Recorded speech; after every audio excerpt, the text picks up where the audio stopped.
الفنان عادل أدهم بالإسكندرية في 8 مارس عام 1928. كان والده موظفاً كبيراً بالحكومة، ووالدته في تركية الأصل، وقد ورثت عن أبيها شاليهين في سيدي بشر، وانتقلت الأسرة للإقامة هناك. وكان عادل صغيراً وما زال في المدرسة الابتدائية، وكان يمارس رياضة ألعاب القوى، ثم اختار رياضة الجمباز وكان متفوقاً فيها بين زملائه.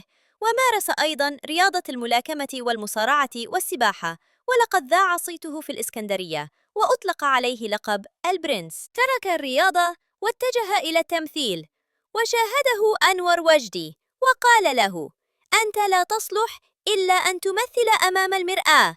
ثم اتجه إلى الرقص وبدأ يتعلم الرقص مع علي رضا.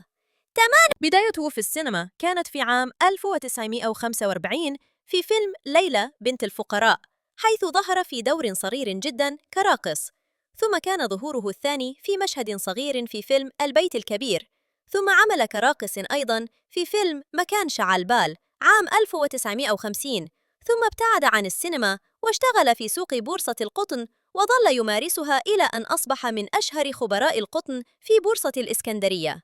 وبعد التأميم ترك سوق البورصة وفكر في السفر، وأثناء إعداده أوراق السفر تعرف على المخرج أحمد ضياء، حيث قدمه في فيلم هل أنا مجنونة في عام 1964.